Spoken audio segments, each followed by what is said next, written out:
Good morning, everyone. This is Michelle Hughes from Ageless and Timeless.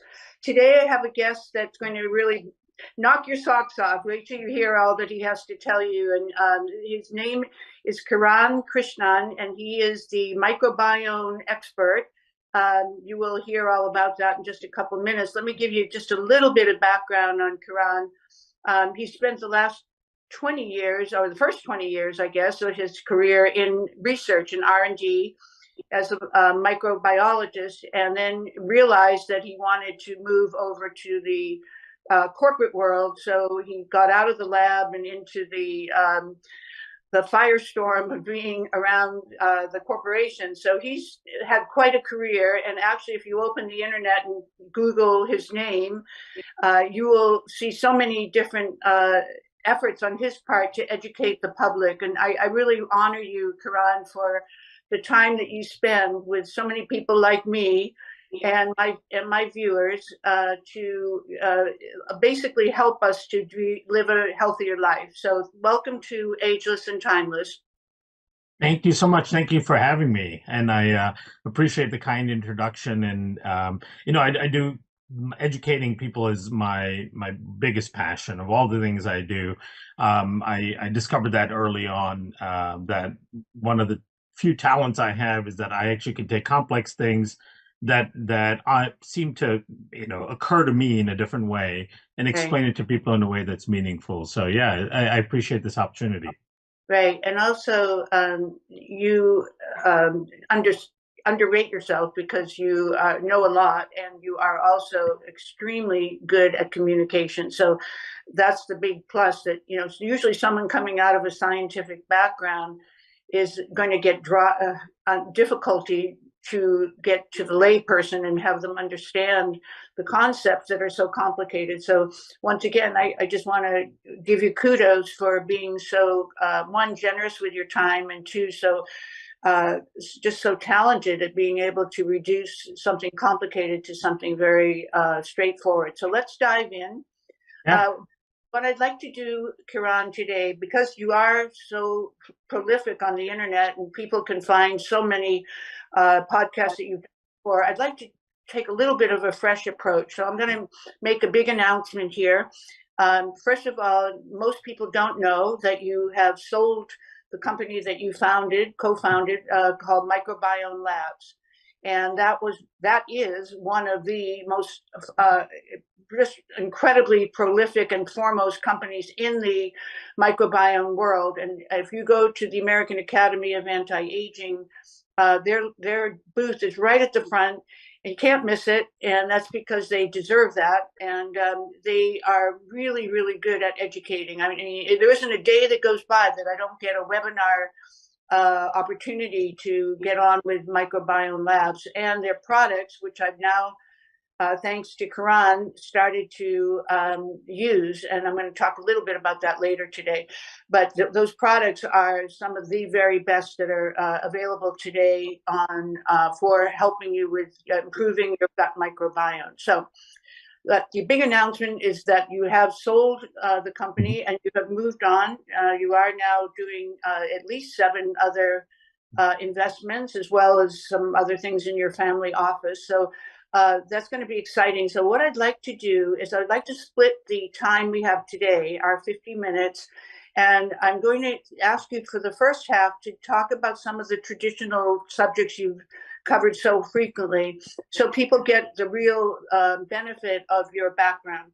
And then I'd like to move over to the halfway mark, move over to the new companies and some of the exciting things that you're doing now that most people are not going to be aware of until today. Is that okay with you? Sounds perfect. Thank you. Okay, good.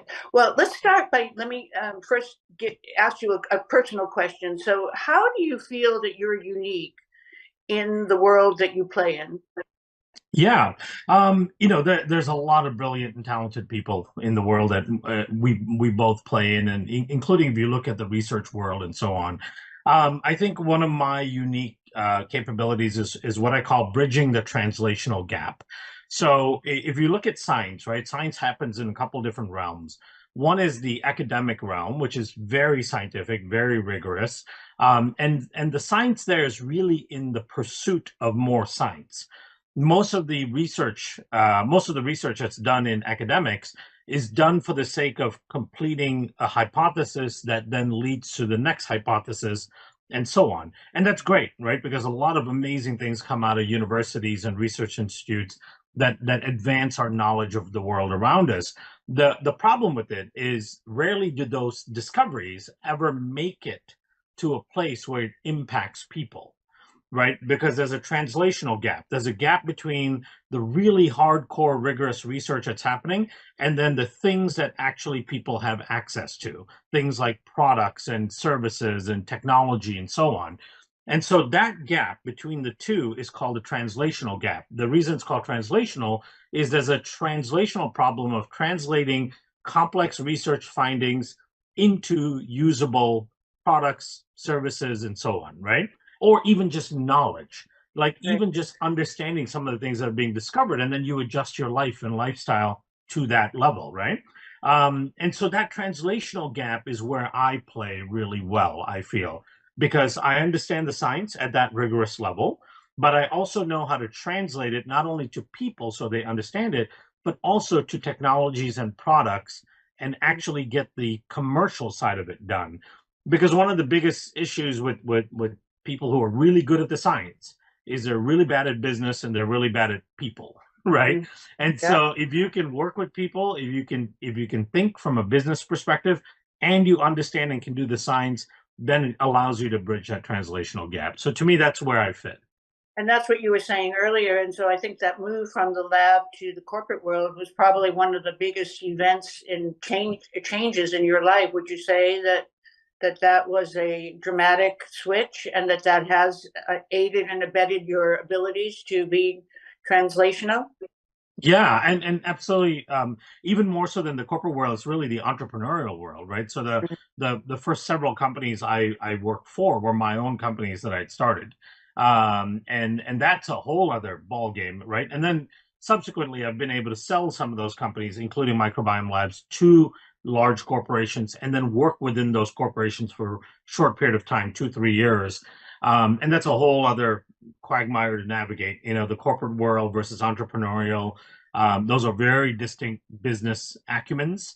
Mhm. And fortunately, I've had the experience of dealing with both, all the while, though, keeping the science in the driver's seat and Mhm. keeping the focus around efficaciousness, safety, all of that to bring people real solutions, right? Mhm. And then the education goes along with that because to me, one of the most powerful impacts you can have on society and you know the people around you even is empowering them with knowledge so Mhm. that they have the ability to help themselves, right? That's the best thing you can do. And that is why, and I think I sort of said it, but maybe not as succinctly as you. That is why it's so special, and we're privileged to have you here because we know or I know, and my viewers will soon know that your ability to take those, the complex into the simple. That's one thing. The second thing is the depth of your knowledge in an area that is so complicated for so many people and is full of potholes and false starts and dead ends and so forth. So let's just pretend we're writing a book together called The Microbiome for Dummies, Mhm. which, as you know, has become the kind of by what do you call it, password for Mhm. anything. It's a field of complexity that is going to be made simple. So Yeah. start in with maybe defining some terms. Let's first start with what is the microbiome, and Hmm. it sounds very simplistic to you, but I think I want my viewers to start from the beginning and then grow with you today in the minutes that we have for you to explain. So, microbiome for dummies. Go ahead. Yeah, yeah, absolutely. So it is critically important that people understand what the microbiome is, right? And then we'll get into how it impacts you as well. So the microbiome is basically defined as the totality of organisms. So those are all the viruses, bacteria, fungi, protozoa, all kinds of microorganisms, and their genetic elements. And I'll emphasize why that's important. And in relation to the host, and we are, of course, the host. Now, what has been discovered, and it's very clear now, without a shadow of a doubt, is that virtually everywhere in our body we are loaded with microbes, right? Far more than we ever thought, right? We knew that there were bacteria and viruses and all that around. We knew we had a bunch in our gut because you could sample some of them through stool. But what we didn't realize is that we are actually more microbe than we are human, right? There are more microbial cells in our structure than there are human cells. And then the genetic part, that's where it really becomes important because we have far more microbial genetics in our system than we have human genetics, right? So to put it in an understandable manner for people, right? So there was a project called the Human Genome Project that many people remember, right? The whole idea was like, we need to sequence the entire human genome, figure out what all the genes do. And the idea there was that, every disease has a genetic element to it. And so there's a heart disease gene, there's a diabetes gene, there's an Alzheimer's gene. And so we're going to go after each of those genes with targeted therapies to deal with those diseases, right? So the idea was that humans have this very advanced genome.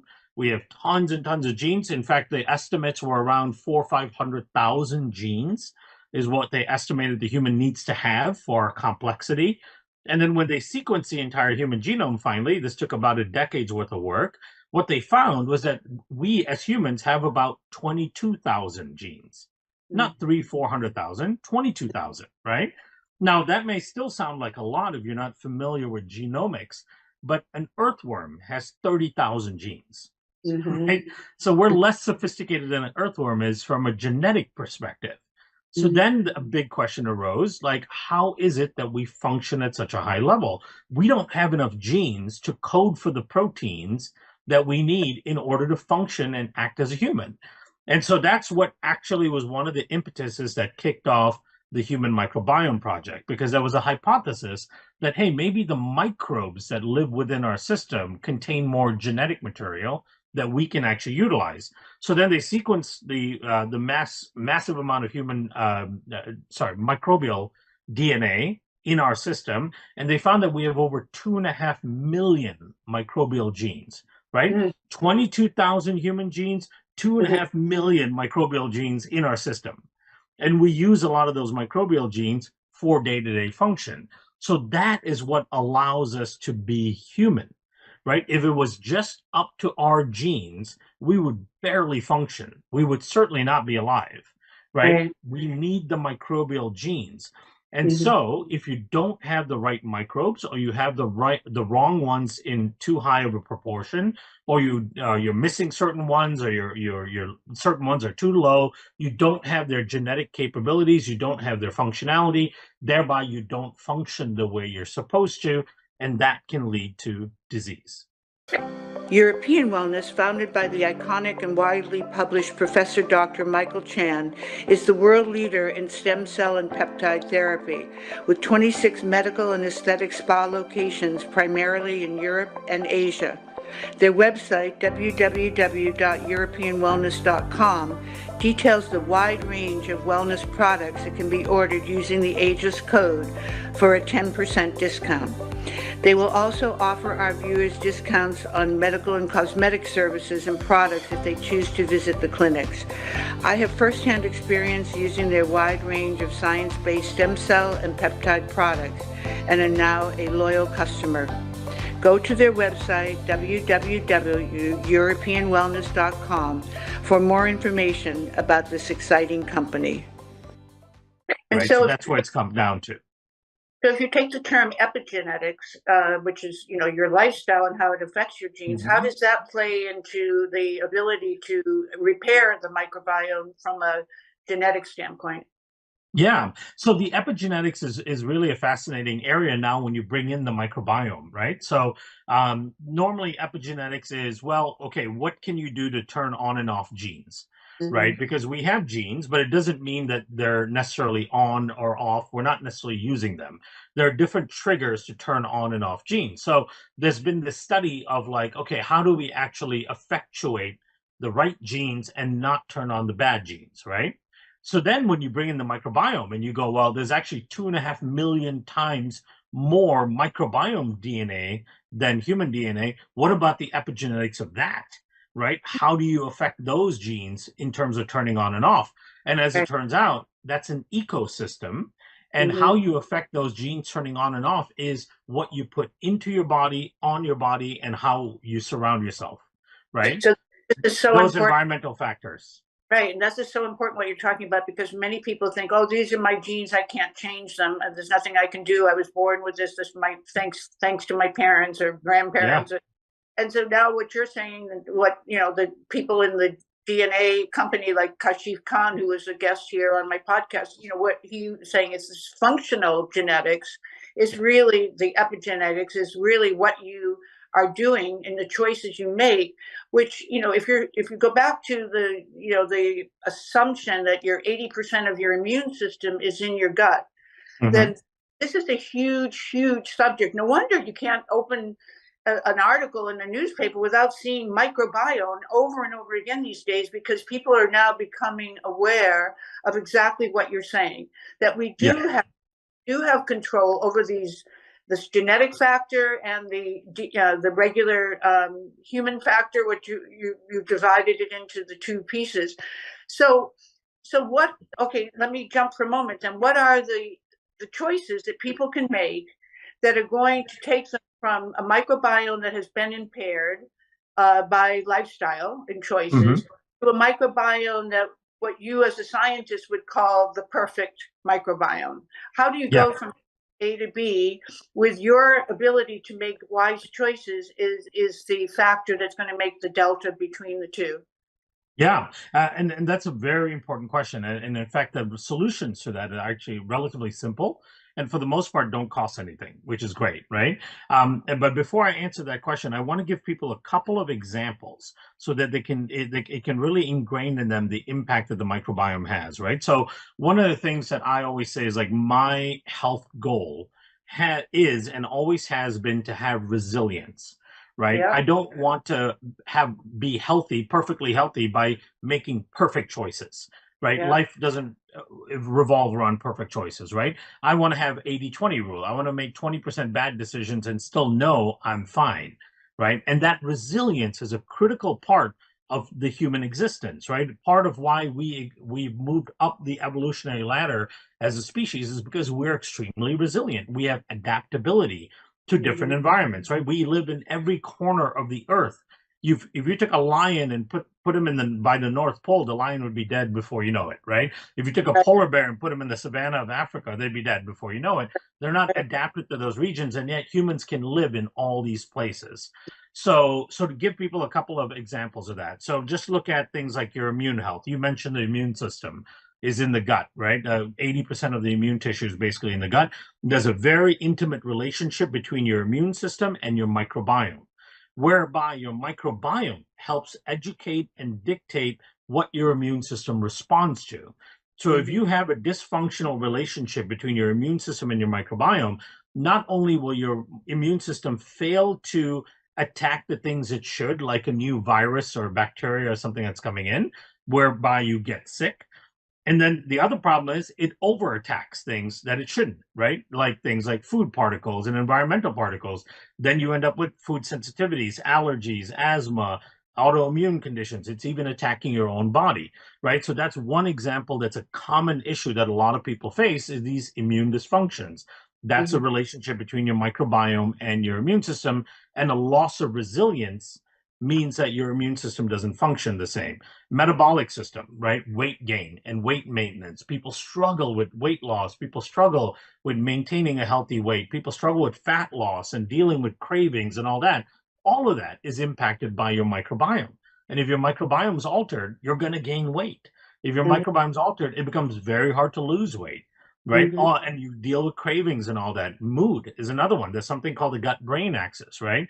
If your microbiome is altered and not in good shape, your propensity to get anxiety and depression is way higher, right? Mhm. And that anxiety and depression then increases your risk for long-term neurological damage, which results in dementia, Alzheimer's, and so on. So Mhm. just if you think about immune dysfunction, metabolic dysfunction, and mood disorders, right? And Anxiety, depression, dementia, obesity, diabetes, autoimmune conditions, allergies, all of those things are Yeah. tied to a dysfunctional microbiome, right? And So also, this is where people end up having a problem.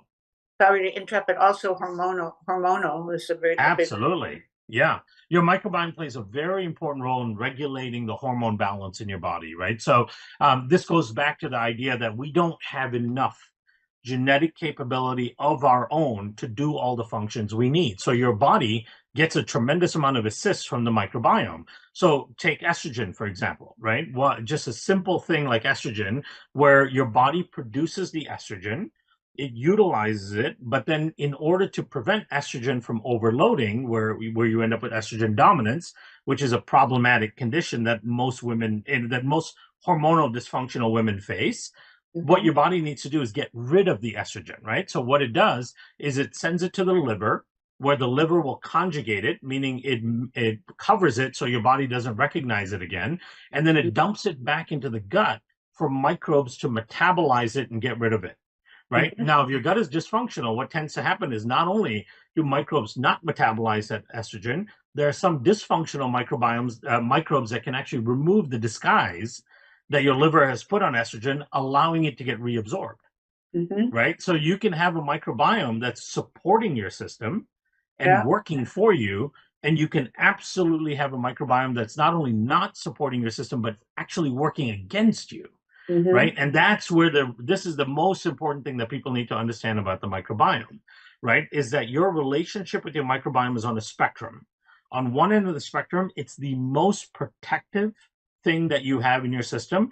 It protects all your organ systems, supports them, conducts all these metabolic and biochemical functions that your body needs, and it provides you resilience, right? And on the other end, not only is it not doing any of that, but it's actually driving disease. The Right. microbiome becomes the biggest driver of your disease, and we can describe how that happens. But Right. that is the spectrum that people need to understand of their relationship between them and their microbial ecosystem. So you have to look at yourself and go, what all am I dealing with, right? How many chronic conditions am I dealing with? Am I sleeping okay? Is my mood dysfunctional? Am I dealing with weight, skin, all of these things? That means the more of those conditions you have, the farther to the right your relationship is where your microbiome is actually working against you, right? Right. So then how do you shift it the other way, which is your original question? So Right. here are the simplest things you can do. Number one is to reduce exposure to things that we know kill microbes in your system, right? So these are going to be things like processed foods. Heavily processed foods tend to have antimicrobials, preservatives in it. All of these things have an antimicrobial effect on your gut, right? So if you're consuming these packaged processed foods, you're sending in antimicrobials into your system that are going to kill off the beneficial bacteria. In that same vein, if you're consuming produce and all that that's not organic, that has been sprayed and laced with pesticides and herbicides, those chemicals also going in will have a negative effect on your gut microbiome, right? So the first thing is try to reduce or avoid those as much as possible so you're not exposing your microbiome to things that'll harm it. Number two is the opposite end of that, which is feeding the microbiome in a very positive way. Now, the way the microbiome has been designed over the course of evolution is to eat a very wide variety of food, right? We are omnivores. And Right. there's all this debate all over the internet, and you'll see people who are paleo and people who are carnivore and people who are vegan and all that stuff. Through the course of human evolution, we did not have the luxury of being that way, right? Our ancestors did not go, well, I want to be vegan because they didn't have a choice, right? They had to eat what was available to them. And so humans evolved as omnivores, and Right. we eat a huge variety of things. And this also is a key thing that distinguishes us from other animals in the animal kingdom. There aren't a lot of animals species that are omnivores in the animal kingdom, right? You take a lion, for example. I used the lion example earlier. Take a lion. A lion is basically an obligate carnivore, which means it has to eat meat, right? And if there's wildebeest shortage because of a drought, and there's not enough meat to go around, the lion can't go and dig for roots and tubers and eat berries off the trees and all that. The lion will essentially starve to death, right? The same thing with the wildebeest, which is an obligate herbivore. If there's a drought, there's no plants, the wildebeest can't just start trying to go after squirrels and rabbits and try to eat those, the wildebeest is going to die. And so, but the human in that condition, if there's no meat to eat, if there's no plants to eat, it'll start digging for roots and tubers. The humans can pick berries, can eat nuts, can eat insects. We can eat all kinds of stuff. And so our our omnivorous diet is what fed this diversity of microbiome that we have in our gut. We have a very diverse microbiome in our gut, especially compared to a lot of other animal species out there. And so feeding your microbiome a diverse diet, right? Meats, vegetables, seeds, nuts, roots, tubers, fruits, berries, all of those things. These are all really important to get a nice diversity of food.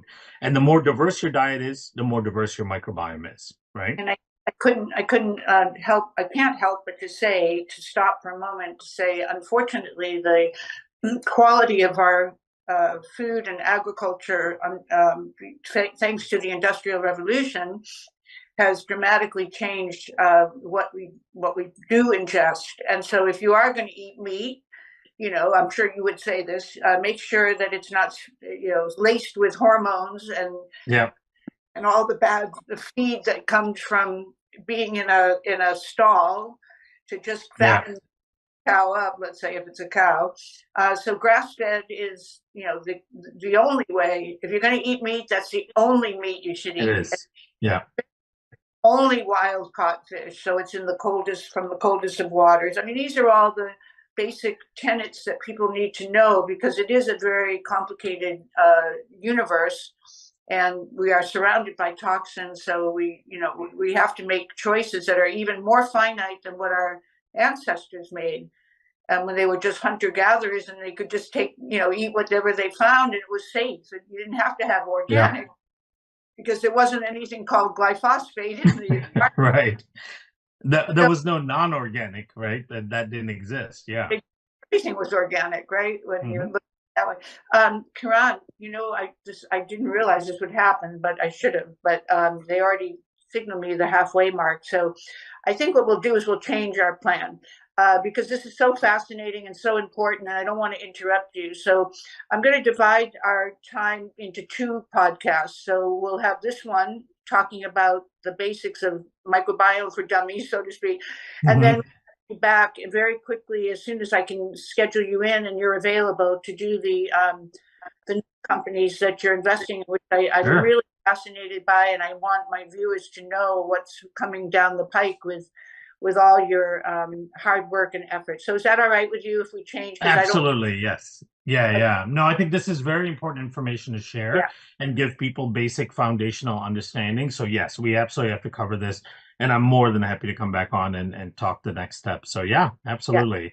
So, Um, so there are some terms that I want to make sure, and I know you were in the middle of the thought, so I don't want to yeah. take that. But why don't you finish that thought, and then let me ask you a couple of questions. Yeah, yeah. So it's just it's really about just giving people a few things that they can wrap their head around and do, right? So the first step was reduce the exposure to things that we know are harmful. Like you said, if you're eating foods, even meats and vegetables and all that, which are seemingly healthy, but if you're getting the vegetables that are covered in pesticides, it can have a significant downside to it. If you're getting meat that's heavily processed with hormones and antibiotics and all that, because of course they use antibiotics to fatten up the cows and the Right, pigs, right? So they use so many 80, 90 different antibiotics in the animal feed area. right, And most of those are not even been tested on humans. So it's a significant issue. So you want to choose clean, slow sources of food, right? One of the things I love is in most areas that I've seen, at least metropolitan-ish areas, there are a lot of farmers markets and co-ops and things that you can belong to where you're getting some of this stuff directly from the farms, right? right, And these aren't the factory farms; these are local farmers that are producing things in the right, more traditional way. So as much as you can make those choices, please do so. What I don't want people to do, though, and I see this all the time, I don't want people to get overwhelmed by that and not do anything, right, right? Because what can happen is they go, oh my God, I don't know what to choose. I don't know how to choose the right stuff. I don't. And so then they just keep doing what they're doing. right, Baby step into it, right? If you're going to, eat beef, for example, if that's part of your normal diet, great. make an effort to find the cleanest version of beef that you can in your area, right? And just focus on that. If you eat 2 or 3 produces, try to look for organic versions of those produces, right? And maybe as the weather gets better in parts of the country, go to the farmers markets and see if they have organic, natural sources of those foods. So baby step it. Every little change that you make adds up. And that's part of the thing about the microbiome is that it's a very dynamic, complex ecosystem. So it doesn't require an overnight shift of all your behaviors and all that. Every little change you make adds up and will be impactful, right? So don't get stifled by how difficult some of this can be. Just do one thing at a time, right? So the first part, reduce the exposure to things that we know harm the microbiome. The second part is increasing the diversity of your diet. One of the simplest things I tell people to do is try to add in one new food a week, right? Mm-hmm. So take one new fruit, one new vegetable, root, tuber, meat, whatever it is that you don't normally eat. And I like going to the ethnic grocery stores by my house. There's a Asian market, a Mediterranean market, a Middle Eastern market, and they have roots and tubers and fruits and vegetables and all that we don't have at our regular Whole Foods and places like that. And Right. so I bring in and add one of those a week, and as you do that, you'll start really increasing the diversity of your diet, right? So that's a very important thing. Again, diversity of your diet means diversity of the microbiome, and hands down, the most important feature, which you asked earlier, the most important feature of a healthy gut microbiome is having high diversity, right? Having high diversity means you have resilience and you've got a microbiome that protects it. Now, there's a whole category of bacteria in your large bowel that are anaerobic, which means they cannot survive in oxygen. They don't utilize a lot of other nutrients, like they don't utilize proteins well, they don't utilize fats well. What they really want is fiber, Yeah. right? Fiber is so critically important. And the thing is, many of these organisms, these specialized organisms that live basically just in the human large intestine, you don't really find them anywhere else in the world. Mm-hmm. These organisms, many of them are regarded as keystone species, which Mm-hmm. means that unless their numbers are good levels, that the rest of the microbiome is going to suffer. And these organisms are inversely correlated with numerous chronic diseases. What does inversely correlated mean? That means that the higher those organisms are, the lower your risk of Right. disease. The Right. lower they are, the higher risk of disease, right? Right. And these are like the most common chronic conditions. For example, take an organism like Faeculum bacteria prosnitzi. You don't have to remember how to say it, but Faeculum bacteria prosnitzi is a very important keystone species that is inversely correlated with all kinds of inflammatory conditions in the gut, right? So Crohn's, colitis, ulcerative colitis, microcolitis, even things like colorectal cancer, it can be protective against. Take Akkermansia muciniphila. It's inversely correlated with metabolic disease. So diabetes, obesity, polycystic ovarian syndrome, heart disease, blood pressure, all of these things are protected against if you have adequate levels of Akkermansia. So these important keystone species require fiber. In fact, one of the largest studies on nutrition, meta-analysis study, which is a study of lots of different studies, have looked at nearly 1 million subjects, right, over decades. And what they found was fiber was one of the best predictors of longevity and resilience to chronic disease than almost any other nutrient in your diet, Okay, right? so tell us what some of the fibers are that people can just go out and buy, because obviously fiber is a big category, but there are Mm-hmm. some they say are not so good for you, particularly if they have gluten. So can you go through Yeah. and just give a list of the best fibers to go out and start adding to our diet?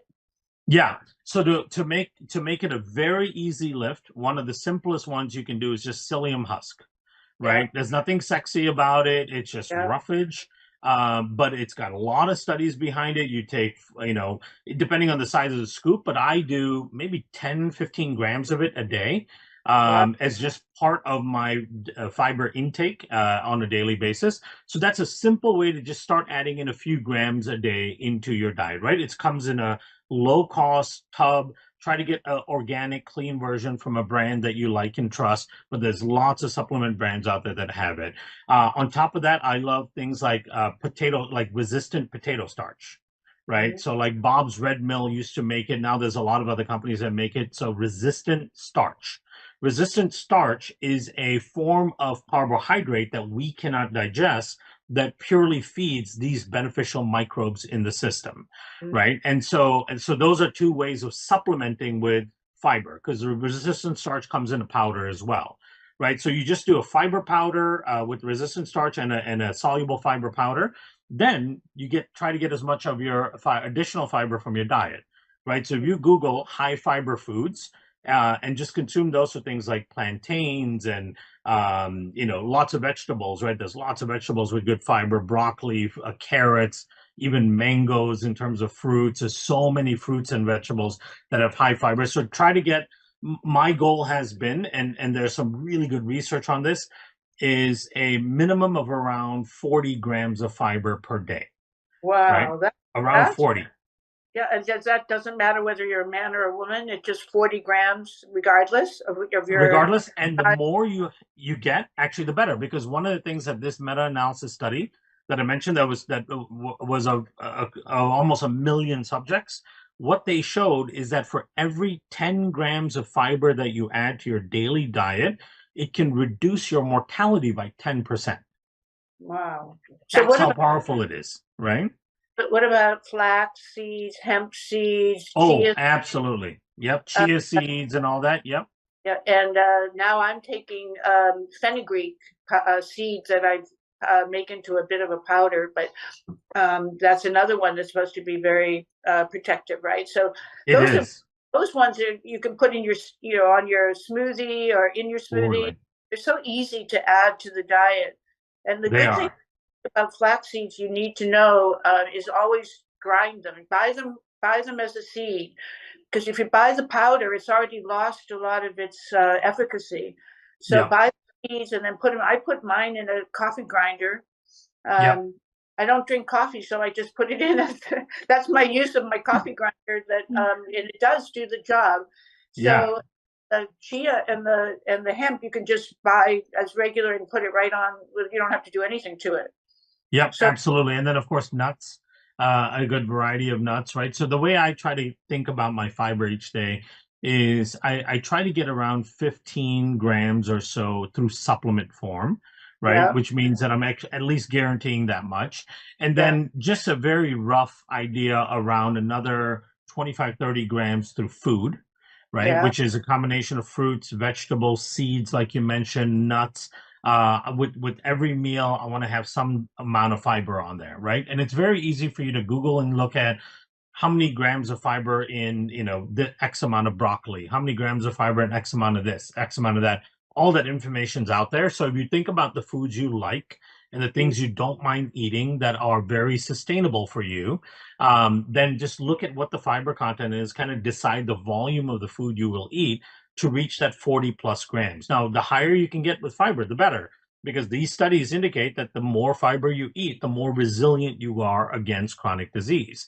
And it's one of the most important things. Now, why is that? Again, it's because the fiber largely feeds those beneficial bacteria in your gut that do all of these amazing things to provide you resilience against disease, right? And those microbes really need the fiber from these variety of sources. So that's a very, very important thing. So that's just, diversity of your diet, increasing the types of foods you eat, but on top of that, making sure you're getting adequate fiber each day, right? If you do those things, if you reduce the things that we know are harmful to the microbiome, if you increase the diversity of your diet, if you increase your fiber intake, and then the last thing is getting outside into nature. Right? Not only is that therapeutic in many ways, like if you go out in the morning and get direct sunlight into your eyes, or of course, don't stare at the sun, but you want sunlight into your eyes and you want some of it hitting your skin. You want to be outside in nature, moving, you want to walk, you want to do, whatever, go on a hike that makes you feel good. One of the other things all that does is it actually exposes you to beneficial microbes in the environment.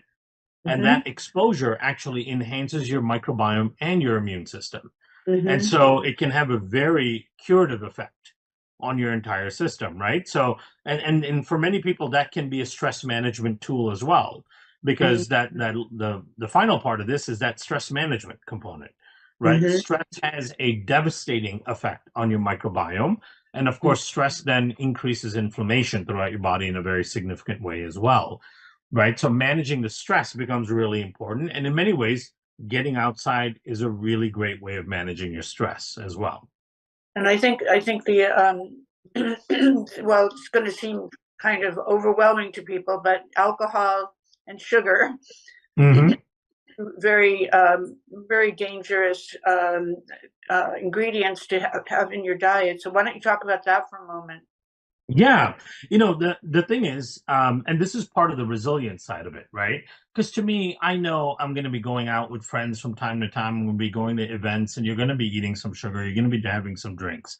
Right. The thing is, you have to have a system that can handle it because it is damaging, right? So alcohol is toxigenic to your system in so many different ways, right? Of course, it can harm your microbiome, which it does. So it reduces your microbiome, but of course, it taxes your liver very significantly. And there's a very important relationship between your microbiome and your liver as well. Now, Right. alcohol is also metabolized into these byproducts that are very toxigenic to your brain, your hormone system, your metabolic system, your blood sugar control systems. So all of that has a huge impact. And then, of course, alcohol dramatically impacts your sleep, right? Right. Which we know sleep is one of the most important things you can do because you need to recover every night from the day's worth of stresses that your body went through. And I don't Right. just mean mood like stresses, I mean actual biochemical, physical stresses that your Right. body goes through just to function, right? And you need to sleep and you need to activate genes that are housekeeping genes that fix a lot of cellular systems and repair broken DNA and get rid of proteins that shouldn't be there. All of that stuff, all of that autophagy or mitophagy happens at night when you're sleeping, right? Mm-hmm. And so adequate sleep becomes necessary, but alcohol dramatically disrupts your sleep. I know this very well because I know, like, I wear my Aura ring, right? So I'm monitoring my sleep all the time. And if I'm at a thing where I know I'm having a couple of drinks at dinner, right? It doesn't take much. I will absolutely see it on my Aura data the next Right. morning when I wake up, right? Even if Right. the duration of sleep I get is the Mm-hmm. same, even if I'm still getting 7, 8 hours, the quality is dramatically lower. My HRV, which is heart rate variability, is dramatically lower. My resting heart rate is 10 to 15 beats higher. My Mm-hmm. body temperature tends to be higher, right? All these things are altered. And so you might be able to, if you're resilient, you can do that once in a while and be okay. But if you're not resilient and you're trying to become resilient, that can be very taxing on your system and very harmful, right? I, I was humored by something you said on one of your podcasts where you said, it used to be stress was something monumental. Now stress could be someone sending you a bad text or a tweet, Yeah. and that can drive you. Obviously, it's the gut brain axis, so you are being affected in your microbiome if you are what you just said. Feeling the stress of something that's as minor as a bad tweet. Yeah, absolutely. And when you think about that, so stress leads to this physiological response called the fight or flight system, Mm-hmm. right? And the reason that exists is because that was a very critical part of our survival. If Right. you somehow eliminate the flight or fight response, you wouldn't survive because you wouldn't be cognizant of danger around you, right? They've actually done this with animals. There are animal studies where they can cut the vagus nerve, which is the gut brain communicator, and Right. mice are, you put a mouse in a bin with a snake, and the mouse will just walk up to the snake and give it a little lick on the nose, right? Because it has no fear, it has no sense of danger anymore, right? So our fight or flight system is really important to keep us surviving, which means that it's a very drastic system because its use was always for survival for the most part, right? Mm-hmm. But nowadays our body hasn't yet adapted to changing the intensity, if you will, of the biochemical response, even though the trigger is far less monumental, right? The trigger used to be a potential predator following you that might eat you, Right. versus now someone cuts you off in traffic, right? Right. Both of those aren't equivalent things, and yet biochemically your body responds to it in a very similar way, which is a very inflammatory way, right? Mm-hmm. And it's very damaging to the system. But it's okay if it's a life or death situation because you need to survive that thing and then you recover. But if you're getting that same biochemical response from emails and conversations with people and the drive to work and just thinking about bills and all that stuff, right? You're taxing your system with Mhm. survival type of responses every single day, which is absolutely difficult to deal with and will lead to chronic dysfunction, right? So So, stress management becomes critical. so Karan, so how does one know when the microbiome is perfect? Yeah. So it's hard to know that there is such a thing as a perfect microbiome in the modern world.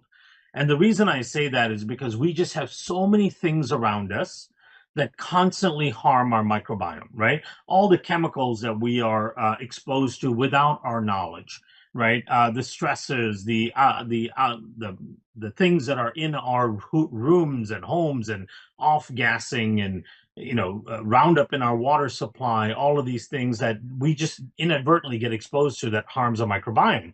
Um, I think what we can do is push towards a very strong and resilient microbiome.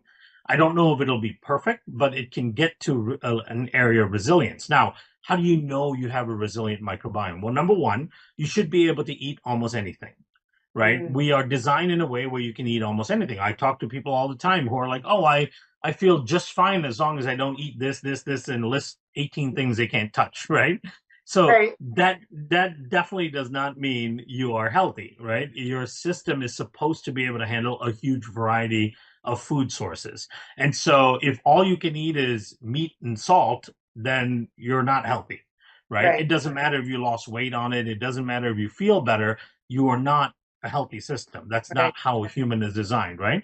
right, If all you can eat is this one type of bean or vegetable, and everything else bloats you and makes you feel inflamed and all that, then you don't have a healthy microbiome. The right, second part is if you have a high degree of stress. There is a right, gut-brain axis, and your microbiome dictates how well you come down from a stressful episode, right? right, You might experience stress, but your microbiome brings you down and balances you out. So that sympathetic parasympathetic balance, the rest digest versus fight or flight response, if you're mm, not balanced with that, then you absolutely don't have a healthy microbiome. If you are balanced with that, then you do have a healthy microbiome. Your immune system, if you have any sort of allergies, sensitivities, food sensitivity responses, contact dermatitis, skin issues, environmental allergies, asthma, all of those things means you have dysfunctional immune system where you don't have a healthy microbiome. If you sleep well, or you don't sleep well, it means you don't have a healthy microbiome, right? If you're struggling with weight and metabolic issues, right? If you've been trying to lose weight and you can't seem to get it off, or you have a really hard time keeping weight from coming on, those are indications of a non-healthy microbiome. So in order to feel like you have a healthy microbiome, you have to be metabolically in tune. Your mood has to be perfectly well balanced. You have to be able to get great sleep on a regular basis. You should be able to eat virtually anything and be okay. And almost none of us know someone that's like that, right? well, when you say People any, always. but avoid the things that we know are harmful. So when you say you can eat anything, just don't eat all those processed foods and all the gluten, pizzas and Mhm. pastas. So I think we have to be sure to discriminate on our selections. But I think what you're saying is that you don't have food allergies to the foods that you do Right. that are healthy for you. Yeah, So among real foods, right? So I consider most of those things not even real food. I mean, those yeah, are disguising themselves as food. So I'm talking about healthy, normal foods. right, If you can't eat certain categories of things, I can't eat roots and tubers. I can't eat nightshades. I can't eat right, this. Then it's like, okay, there's something wrong with your system. And the solution's not necessarily always avoid those things, right? yeah, Because it right. means it's something that's dysfunctional in your microbiome. Right. Okay. So because we just got signal that we have only a couple minutes, I want you to give us just a little hint of the probiotics, prebiotics, and postbiotics because it's such a Mhm. confusing area for people. One, because you waste a lot of money in buying probiotics that never make it to your Totally. colon, your intestines, right? They never get through the stomach acid. So you're wasting all this money. And I think it's just frustrating for people when they read these articles. So can you just tell us, number one, what is the importance of a probiotic to Yep. all people who are trying to improve their microbiome? And number two, and I'm only saying probiotics right now because it's too Mhm. much of a subject to get into in a couple of minutes. But and then number two, how do you know you're getting the right one that's going to make it down to your You to got, your yeah. intestine? So the most important feature of a probiotic is it's one that can actually alter your microbiome in a positive way, because any probiotic you take is a drop in the bucket compared to the 40 trillion or so microbes that live in your system, right? So if there is a probiotic you can take that can actually effectuate change in your microbiome, that's going to be the most positive probiotic. But that also requires that that probiotic survives through the gastric system, makes it all the way to the intestines alive, and has a beneficial function on your microbiome. That has to be demonstrated clinically. So any probiotic that does not have a clinical study behind the finished product, and they have not shown that it can alter your immune system and alter your microbiome, then it's likely a waste of money. Don't be swayed by the CFU counts, by the number of strains and the hundreds of billions and all that. 15 strains, 18 strains, none of that matters, right? Okay. Most good probiotic studies are done on 1, 2, 3 strains or so with a few billion CFUs, right? So we used a spore-based probiotics. That's what we did all our research with, the Megaspore biotic. I think 18 published papers we did on it, showing that it survives, it alters the gut microbiome in a positive way, it influences the immune system, and that became the number one probiotic among healthcare practitioners for And that reason. do you is it you that's behind the Just Thrive? The It Just is, Thrive. yeah, yep. I helped them with formulating and producing that as well. The Just Thrive is a fantastic spore-based probiotics, good studies behind it. Again, another one that has research that also impacts change on your microbiome and your immune system. And that's really the key, right? Because you need to fix the structural issues that are going on in those ecosystems. Okay, so everybody listen real carefully. If you want to go take that first baby step that Kiran was talking about, other than all the things we talked about today, which are challenges to you if your lifestyle is not being uh, met by all the good choices. But the most important thing you can do on the probiotic is go to Microbiome Labs or Just Thrive. Those are two, and I know there's another one called Seed. I don't know how you feel about Seed.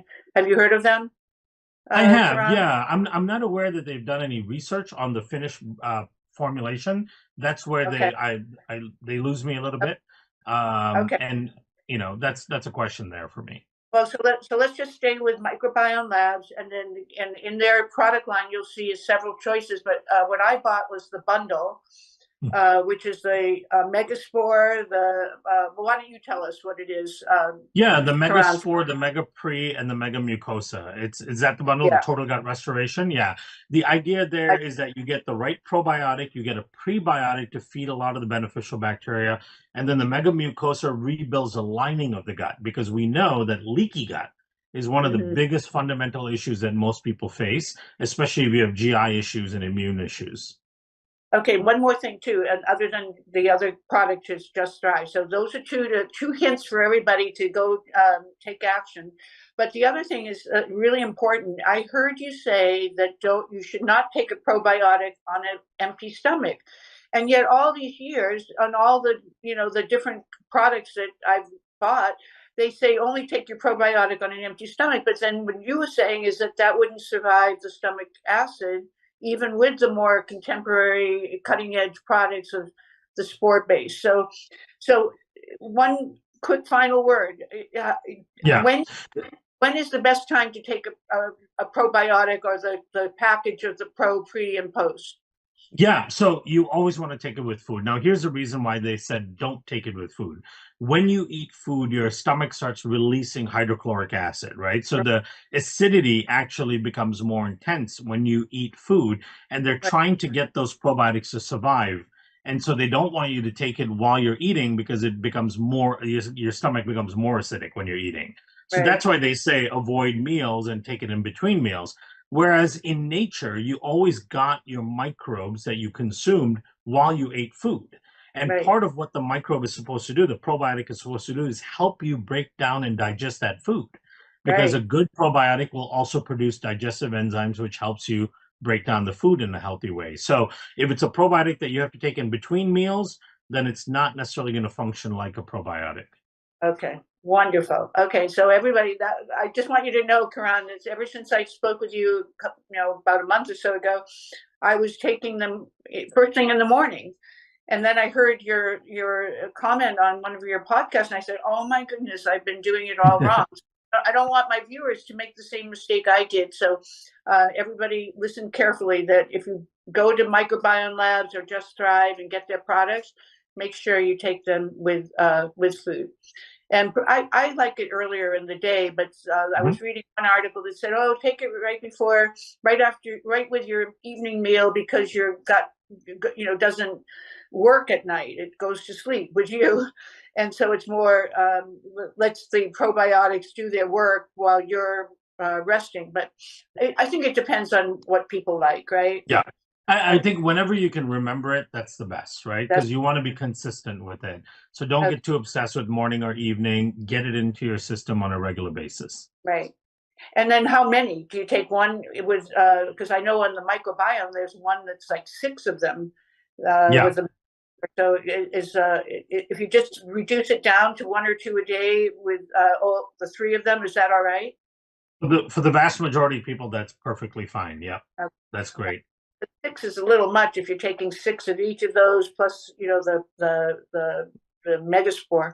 So they had, I think they had total was about 13 a day. Yes, and I think that's a little heavy for most people.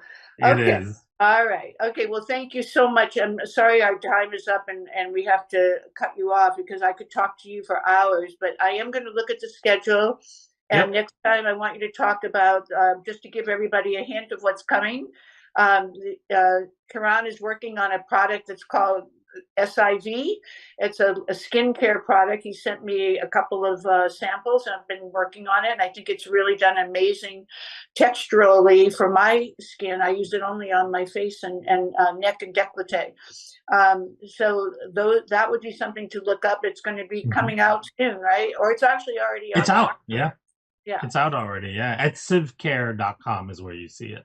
SIV. Yeah. Civcare. Yeah. And it's based on leaky skin, like leaky gut. So anybody that's understands leaky gut could figure out the skin is your largest organ, and if you have leaky gut, you could also have leaky skin. So in fact, most people do.